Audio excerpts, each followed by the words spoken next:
Well, hi everyone, my name is Magician Rick Eugene, and I'm a professional comedy magician, and today I'm going to show you guys how to do some tricks. Now I'm going to perform the trick first, and then we're going to teach you guys how to actually do it. So let's get started with the performance. This is a trick called Coins Across, and you'll find this trick in Mark Wilson's Complete Course in Magic. He has some other books that are thinner. You want the Complete Course in Magic. It's called Coins Across. So we're going to put out 6 coins. Today I'm using 3 Kennedy half dollars and 3 English pennies. And we're just going to line that up. Can you see the coins okay, kids? All right, fantastic. So we're going to take the 3 English pennies in my right hand, and I'm going to throw everything into my left hand. The right hand is empty. You show it empty. We call that a flash. And now I'm going to take the 3 Kennedy half dollars and put them into my right hand. Now one of these 3 half dollars is going to jump into this hand right before your very eyes. Watch it like a hawk, okay? Watch it. Don't take your eyes off it. This is not a trick camera thing. So here we go. On the count of 3, ready? 1, 2, 3. Did you see it jump over? You didn't? Well, you have to watch carefully, guys. This is magic. See, the coin actually jumped over. Let me try it again. We take these 4 coins like this and throw them into the hand. We take the 2 Kennedy half dollars, throw them into the hand. Now one of these half dollars is going to jump into this hand right before your very eyes. Watch it like a hawk. Are you ready? Here we go. 1, 2, 3. Did you see it jump over? You didn't? Well, you have to watch carefully because it's happened very fast. See, the 5 coins are over on that side. Now, if I grab all 5 coins and throw all of them into my left hand again, and we take the last half dollar and throw it into this hand, this will be the last time. You'll have to watch it this time because it happens really fast. This half dollar here is going to jump into this hand right before your very eyes. Now I'll widen my hands further for you. How about that? On the count of 3. 1, 2, 3. Did you see it jump over? You didn't? But you have to watch carefully. This magic stuff happens very fast. All 6 coins are on the same side. So if I gather up all 6 coins, a really cool thing about this trick is that you can actually show that the whole trick is done with 6 coins, and it makes it a very neat trick to do. And again, you'll find this in Mark Wilson's Complete Course in Magic. Would you guys like to learn how to do this? Would you like to learn the secret of this? I bet you would. How many coins did we start out with? We started out with 3 Kennedy half dollars and 3 English pennies. Whoops, there's a 4th half dollar. That's how it's done. We call this the one ahead method. I was one ahead of you the whole step of the way. So what we're going to do is palm that. This is called a classic palm. And you just need to learn how to do this. It's not really hard at all. You put something in your hand and then you squeeze the palm right here and that locks it in. Now to build up that muscle in there, what you want to do if you want to learn how to classic palm is put a coin in your hand, and everything you do all day, whether you go swimming, or you call on the phone, or you're dealing out cards, or whatever you're doing, keep that coin in your hand and that will build up the pressure. If you're riding your bike, keep the coin in your hand. When I first started, I had a coin all the time in my hand. And just for practice, just to build that up. Once you've done that a little bit, and it doesn't take long, you're ready to start, okay? You can still practice without building that up. But this is what you're going to do. The side that I'm palming with has to match. So I'm palming a Kennedy half dollar. The 3 matching coins are on the same side. They're on my right side. On the left side are the 3 different coins. This is called Coins Across. So I'm going to reach across with the palm coin that's in the right hand and grab those 3 coins. I'm going to throw everything into that left hand and show that hand empty. So I not only threw the 3 English pennies, I also threw the palm I was palming into that hand. So now this empty hand, the right hand, is going to grab the 3 Kennedy half dollars, and here we go. And then I just try to get them situated. I try to jingle them around. That's what I'm doing when I'm doing this, is I'm trying to get them into the classic palm. Now I'm going to show you another palm.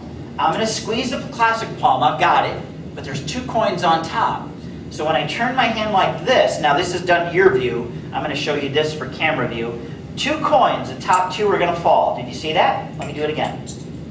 All right, I'm going to drop 1, 2, and this coin that I'm classic palming stays there. The other 2 coins are in the finger palm, and my hand looks like this. So this is what it would look like from the camera view. Okay, I'm classic palming right now, and I've got the other 2 in a finger palm, and then I jingle my hands and make it look like one of the coins jumped over to the other side. When I lay these down, the coin that I'm classic palming will stay there, and I'll just drop 2. So I have 3 in this hand, but only 2 are going to be dropped. Just like that. So it looks like one of the coins jumped over to the other side, but I'm still palming this coin. Same move before. This is where the trick gets easy, is you're repeating your moves. So I'm going to grab those 4 coins with the hand that I'm palming. They go into the left hand, everything. I throw everything in there. Flash this hand empty. I don't have to say it's empty, I just flash it, it's empty. Pick up the last 2 coins. And I say, watch again. We'll have our second coin jump from this hand over to this hand on the count of 3. And again, I'm going to do the same move. I'll do this slow so you can see. I classic palm. Oop, they both went. That happens sometimes. So I classic palm here, and I finger palm that one. That's your view. And then I make it look like I'm jingling, like this. And I lay the coins down like I did before. And now it looks like another coin jumped over. This is such strong misdirection. Everybody's looking over here. Don't worry about your hand holding the coin. All right? Even if they suspect it, at the end, it's not there. So we take these 5 coins with the hand that I'm palming again. I throw everything into the left hand. Show that hand empty. Grab the last coin on the table, the $50. Now I'm just going to classic palm. I don't have to finger drop anything. There's only one. So I classic palm, but I want every move to look the same, so I still jingle my hands and make it look like a coin jumped over to the other side. Then I lay my hand, even though there's no coins to lay down, I'm going to keep that one palm. I'm going to make it look like I am doing that. So same move as I did before, always. All right? Everything is focused over here. They're not watching this area. They're watching the 6 coins. So quickly, I don't want to just stand here and hold this and try to get caught. So as soon as I'm done laying them down, I pick up the 6 coins in my hand. They think something else is still going to happen. And I simply drop the coin that I'm classic palming on top, pick up the coins and say, and the whole trick is done as 6 coins. Now, I'm holding 7 coins here, but nobody in 20 years has ever said, hey, I see a 7th coin, let me see the coins. They don't do that. So it's very, very strong. They saw 6. I told them it was 6 at the end. It doesn't look like I'm trying to hide anything. And there's still, I have 4 $50 in the back and 3 English pennies in the front. But I hold them this way, and I've never been caught. Now, when I'm done at this, I like to put them back into my bag, and I put them in a certain way, so they fall in a certain way every time. On this side are my English pennies, and on this side are my Kennedy $50. Because every once in a while I get somebody that'll say, can I try the trick? And so I'll grab my bag the way I have it. I drop the coins onto the table like this. Oops, I got it mixed up this time. We'll drop that. We'll pretend that didn't drop out. So I'm holding on to the $50 here. I've dropped my coins out, and I just lay the bag down like this. Now there's a coin there, but I'm holding it. They watch those. This is strong. This direction. They see those drop. I lay the bag down. Everybody's watching this pile. They're not watching this. It's an empty bag. And I leave the bag there. Nobody, even when they're trying to trick themselves, no one has ever said, can I see the bag? It's laying right there in front of them, and they never ever look at it. They're focused on these because they want to try to do what I just did. So it's a great trick. It's a lot of fun. It's called Coins Across. I hope you enjoyed it. How about we move on to a different trick? All right, I'm going to set those here. Now I'm going to try a trick with a single piece of rope. I've had a lot of fun with this over the years. And it's something that I will be able to do as the magician that you will not be able to do unless you watch the video. So we're going to show you how to do it. So now you will be able to do this where your friends won't be able to do this. I've had so much fun at this trick. I get people, my friends all the time, they'll say, will you please show me how to do this? And I like to trade them for something, like maybe they could learn a trick and then we could trade tricks, and then I'll teach you how to do it. But I'm going to teach you how to do it today. So what we're trying to do is to make a knot without letting go of the ends. So most people, when they make a knot, they pick up 2 ends, they let go, they pull through, and they make their knot. That's how most people would make a knot. We're going to make it without letting go of the ends. So I'm going to pick up the rope in my left hand. All right, I'm going to use my right hand because I'm right-handed, so I can go faster with it. But you could do the trick in the opposite. You could hold it with your right hand and use your left hand to do the work if you'd like. Just do it the opposite of what I'm teaching you. So left side, left hand. My right hand goes underneath. I come over the top. I grab onto the ends, and you can see where the knot is starting to form. Can you guys see that at home? Yeah, but that's not a knot yet. It's not a knot until we go fast. See, by going fast, speed causes friction. Friction causes heat. Heat is going to allow the rope to mend itself into a knot. And I know that part sounded corny, but we're going to prove that theory. So let's try this again. Left side, left hand. The right hand goes underneath. We come over the top, and you can see where the knot is starting to form. But we didn't get our knot because we didn't go fast, right? Remember, speed causes friction. How about we go fast and prove our theory to you? Left side, left hand. The right hand goes underneath, over the top. There's our knot. It's as simple as that.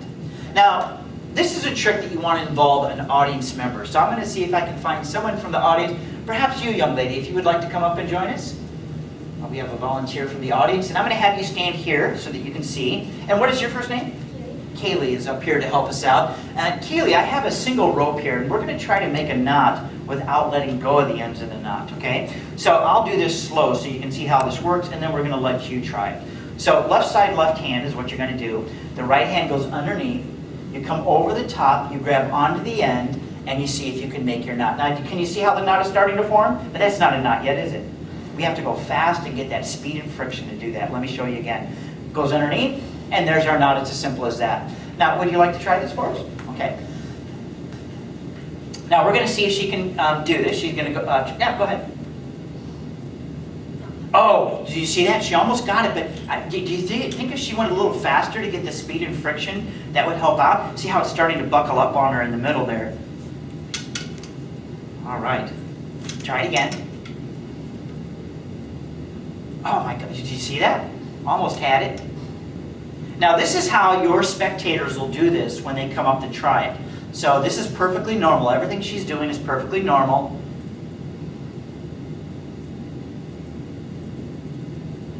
Oh, congratulations. All right. So we're going to let Kaylee go back to her seat, and now we're going to explain the explanation of the trick. Thank you, Kaylee, for coming up. Great job. All right. So this is the secret of the trick. All right. This is how we're going to do this. Left side, left hand, there's a couple of things that work for you in your favor.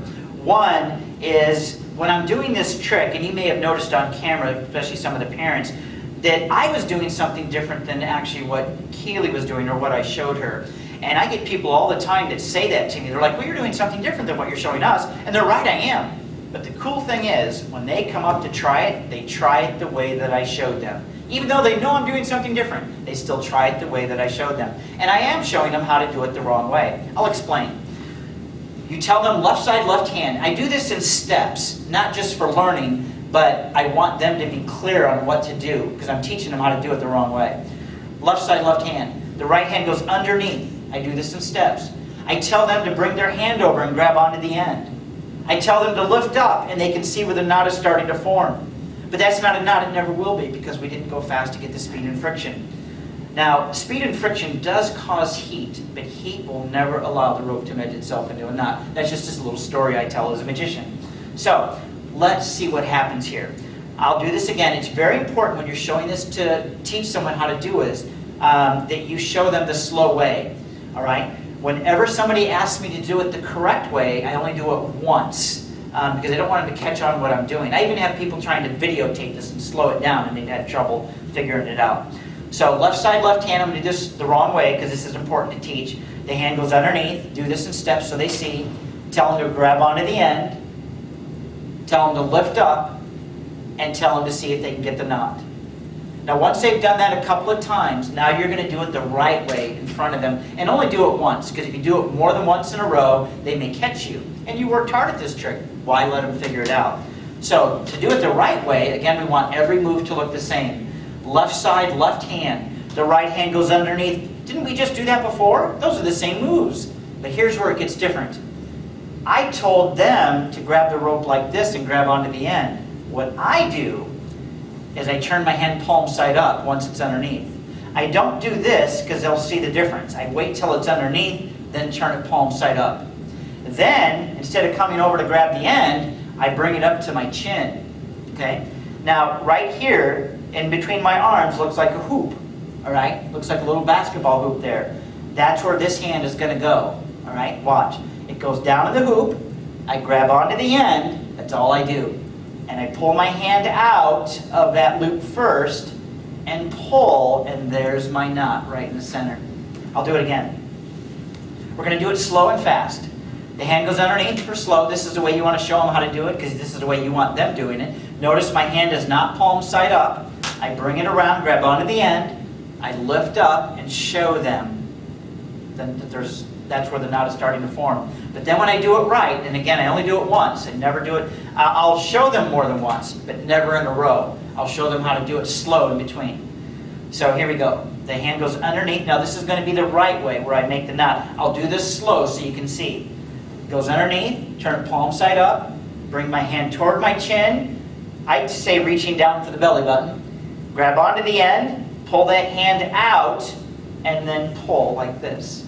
Now if you find your knot is getting far over to the end, I'm just going to do this, okay, and you find your knot is way over there and not in the middle, I'll show you the fix for that. Okay, so here we go. I'm going to make my knot. Now, here I'm holding on to the end. This is the way I'm doing it right. If I pull with this hand first, I'm good. But if I start pulling with my left hand, okay, that's where the knot is going to go over to the end. So I'm going to start doing that first. See how the knot's over to the end? So by pulling on the hand that's grabbed on the end, and with your right hand, and pulling that first, you'll have the knot more in the middle. All right? Let me do it one more time, and we'll move on to a quick trick that's going to be the last one, and it's the easiest. Left side, left hand, the right hand goes underneath. I turn it palm side up, bring it toward my chin, pull it down. Now the elbow's up in the air when I do this, keep that in mind. I grab onto that end, I pull that hand out first, this one here, and pull, and my knots will stay more into the middle. This is so much fun. I've had people that I've had fun. I said, you know what, if you can do this, I'll do something for you, like mow the lawn or do the dishes. Or they do it for me if they can't figure it out. Because when you show this to a friend, it looks like something they can do. I've had so much fun. I get 1 out of 1,000 people a year that figure this out. I hope you have fun with it too. Let's move on to our next trick, and we're going to move over to the wall over here for that. Now this is called the impossible trick, all right? It's called the impossible trick. When I read this in a magic book, I thought to myself, oh, that's easy, I can do that. I had to prove it to myself that I could do it. And I couldn't do it. I see why they call it the impossible trick, because it can't be done. This is, and I have so much fun when I'm at libraries. I tell the kids, if they can do this, I will give them $20 cash. If they can't do it, they have to check out a library book. So then I say, well, either you're leaving with $20 or you're leaving with a library book. That's a win-win situation for the child. So to do this trick, all right, remember, you do this as the magician. They won't be able to do it. I can't even do it. But when I show people, they think they can. All right? So I'm going to put my foot up against the wall like this. That's my left foot against the wall, left cheek to the wall. I put my hands out. I'm not hanging onto the wall. You don't want your friends to hang onto the wall. Don't do a corner of a building, because sometimes they'll hang onto the corner. All right? So keep the hands out. I tell them if they can lift this foot up for 3 seconds without their cheek leaving the wall, I will give them $20 cash. And boy, you should see the kids line up, even adults. I was doing a big corporation, no children are there. I had 30 grown men up against a wall trying to do this trick because they thought they could do it. They were engineers, and they thought it was possible. They were not able to do it. What was funny was when the boss came around the corner and saw their employees lined up against the wall. That was funny. So we're going to bring up another volunteer for this and see if we can get our person to help out. This so you can see it. Perhaps we have someone out in the audience. Perhaps Kaylee would come up and join us again. She's been a good sport. So Kaylee, I'm going to show you a trick here, and this is called the impossible trick. Now you won't be able to do it, but if you do it, I will give you $20 cash. All right? Now if you can't do it, you have to go promise to check out a library book sometime. Is that fair? So either you get $20 for a library book. That sounds like a pretty good deal, doesn't it? I think so. So what you're going to do is to take your left foot and put it against the wall. Your left cheek against the wall, and keep your hands out. You can't hang onto the wall. And if you can lift this foot up for 3 seconds without your cheek leaving the wall, I will give you $20 cash. Pretty good deal. But if you can't, next time you're at the library, you got to promise to check out a book. All right? Go ahead. Now, when you're showing this to people, they will want to move their heel out. I don't know if we can get a camera view on that. Right now, her heel is parallel to the wall like this. But when you do this to people and show them, they'll want to move their heel out. And you have to tell them to move their heel back. All right? If she can lift this foot up for 3 seconds without her cheek leaving the wall, she gets $20 cash. See how her heel is moving away? Her foot. It has to be right there.